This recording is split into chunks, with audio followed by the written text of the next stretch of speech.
My stepdaughter knew her mom was cheating on me and didn't tell me, so I'm disowning her and she can grow up fatherless again. I, 35M, met my soon-to-be ex-wife, 33F, during university 12 years ago. She already had a kid when she was 19, but the dad left as soon as she started uni. We were dating for 3 months before I met her daughter, Lisa. I remember seeing her family for the first time. I was nervous meeting her parents, but when I saw a little girl beside her mom, I was confused. I asked her if that was her little sister or a cousin of hers, and her answer shocked me. When she told me that that's her daughter, I thought I misheard her or something. At first, I wanted to dump her for hiding something so crucial from me, but she kept begging for me to stay, and eventually, I relented. Soon enough, I started to fall in love with her daughter and wanted to be her father figure. Our bond grew stronger over the years, and in early 2019, before the pandemic hit, we got married. In late 2021, I adopted Lisa, and in early 2022, my wife gave birth to our son, Mark. After Mark was born, my wife made the choice to stay at home for the time being, and I was completely fine with that. Everything was going perfectly until a few months ago. I started noticing my wife spending increasingly more time with her friends. At the time, I didn't say anything, since, in my mind, being at home all day probably meant she needed her own space, and I didn't want to seem controlling. The thing that made me suspicious was her constant texting and leaving the room for calls. She never did that for anyone besides this one friend of hers. I asked her about it, but she gave me some vague answers about gossip. The moment that took it too far, though, was when I came home last week and saw her outside talking on the phone. This wasn't out of the ordinary, but I remember seeing my son on the floor, crying alone. I was pissed at my wife for just leaving him alone in the house, but when I went to pick him up and smelled the horrible stench coming from him, I was beyond furious. His diaper seemed like it hadn't been changed since that morning. I quickly changed his diaper and rushed outside, and she was still talking on the phone. I snatched her phone from her hand and bolted back inside. She tried following me, but I locked her out. I had my suspicions about who was on the other end of the call, and when I heard a male voice calling out her name and asking who was there, I immediately knew what was going on. He ended the call as soon as he heard my voice. I then proceeded to screenshot as much of their chat as I could and then sent them to myself before deleting them on her phone.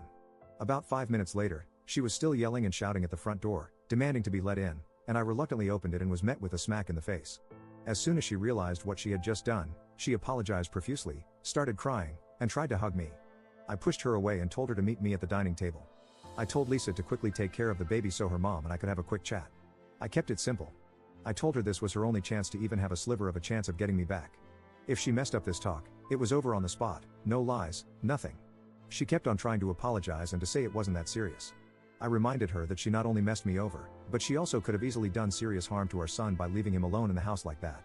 I then simply asked who, for how long, and did they smash. She replied with her ex-boss, Daniel, 6 months, and she didn't answer the last one, so I kept reminding her that this was her last chance. She then simply nodded. I then asked her if they used protection. To this, she started crying and begging me for forgiveness. She said she would block him then and there, would never contact him again, and that I could smash with any woman I want from now on, blah blah blah. I guess Lisa heard the commotion and came downstairs. I told her to go back up, but she just walked to my wife and asked her if I knew about Daniel. Up to this point, I was calm, but upon hearing this, I swear even I started tearing up. I asked Lisa if she knew all along, and she said yes. At this point, I'm full on crying, and I asked her why she didn't tell me. She responded with, because unlike you, Daniel buys me the things I want without having to beg. I then asked her how she could possibly do this to her dad. She responded with the "you're not my real dad" crap. My wife screamed at her upon hearing what she said. At that point, I couldn't bear any of this anymore. I just grabbed my son and got into the car. My son and I are currently staying at my parents' house. I've basically been drinking myself to sleep every day. Thanks to the saint of a mother I have, my son is being taken care of right now. I'm beyond hurt. I've canceled my ex-daughter's private school tuition, all her extracurricular activities, and I've contacted a divorce lawyer. He's going to serve my wife this Friday. My wife and Lisa have been blowing up my phone nonstop with apologies. I simply responded with, "Get a lawyer and tell that ungrateful thing of yours to start calling Daniel her dad." I'm disowning her, and then I blocked my wife. I didn't respond to Lisa, I just simply blocked her. I guess my wife told our friends what she and Lisa did, and now they have been texting me nonstop. They understand how I feel but believe I'm going too far by divorcing my wife without hearing her out. They also keep telling me that disowning Lisa is definitely going too far and that she's only a kid and didn't understand what she was doing. I just can't get over the things she told me. I've worked so incredibly hard to give my wife and daughter luxuries I could have only dreamed of as a kid, and this is how I get paid back? Lisa is 13 years old and is old enough to understand that hiding her mom's affair is bad and definitely purposely used those words to hurt me.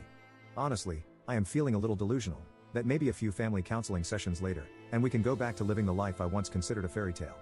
I'm beyond destroyed by this whole situation. A part of me just wants to see them burn in hell, but the other part of me believes there is still hope. Am I really going too far? Is there any way to salvage this? Update 1. First of all, I just want to thank you all for the support you've shown me. This past week has been the hardest period of my life. Seeing the love you shared with the woman you considered your partner for life just vanish hit me worse than anything else. You'll be glad to hear that I've put an end to the drinking, at least for now. It was tough, but seeing how my life was basically falling apart due to my constant drinking really was a wake-up call for me. As someone kindly suggested, I asked my mom to throw out all the booze in her house. The first couple of days were tough, with me being more depressed than ever, but I'm doing much better now. As for my wife, I've had a brief conversation with her, and I have halted all divorce proceedings for the time being. There is still a lot to navigate and a ton of logistics involved, and my decision for divorce seemed a bit in the heat of the moment. I'm not saying that I'm going back to her, I'm just saying I need to reevaluate everything again. What she did was beyond hurtful and irresponsible, and if I were to get back with her, she has to do a lot to make up for this mess. I have removed half of the money from our joint account and have stopped paying the lease on my wife's car. I asked her the following questions. Has she been in contact with Daniel since our falling out? She said she has completely cut off contact with her ex-boss and is willing to do anything to make our marriage work. Why did she go to him in the first place? She said she honestly doesn't know. She met him at a get-together her old company held, and in her words, they just clicked. They started hanging out as friends, and soon things grew out of hand, and she started bringing him over to the house when I was at work. Did she have feelings for him while they worked together? She said she found him cute but left it at that. They never did anything or said anything outside of work. I then started asking her questions about our daughter Lisa. Some of you guys rightly pointed out that she probably poisoned her against me. Why did she bring Daniel around our daughter? Lisa once caught them making out on the couch, and when she threatened to tell me, they quickly shut her up with gifts and a new phone. Soon enough, Lisa actually started to like having Daniel around because of the gifts. Did she badmouth me to Lisa? To this, she just went silent and started crying. I then pressed a bit more, and she finally blurted out that she started telling Lisa that Daniel was her biological dad. To be honest, after this, I just started crying and hung up. I did see a change in my daughter around the same time, but I just chalked it up to her being a teenager. Hearing the real reason just broke my heart even more. I also want to thank you guys for telling me that it wasn't right to put all the blame on my 13-year-old daughter. I wasn't thinking straight at the time, and when I started sobering up, I did sort of realize the mistake I made. I have unblocked my daughter and have been texting with her since yesterday. She has apologized to me, and it seems like my wife, in desperation to get me back, has confessed the truth to my daughter. My daughter told me that she has stopped talking with her mother since she confessed. I apologized to her for the comments I made about disowning her, and we have planned to meet up tomorrow at the local park. I again just want to sincerely thank you guys for the support and the advice. Honestly, I couldn't have navigated this mess alone while being intoxicated.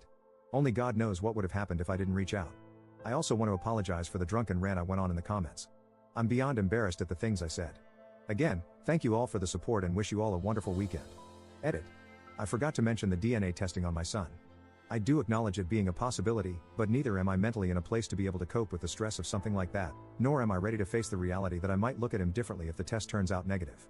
I'll do it eventually, but not now during this mess.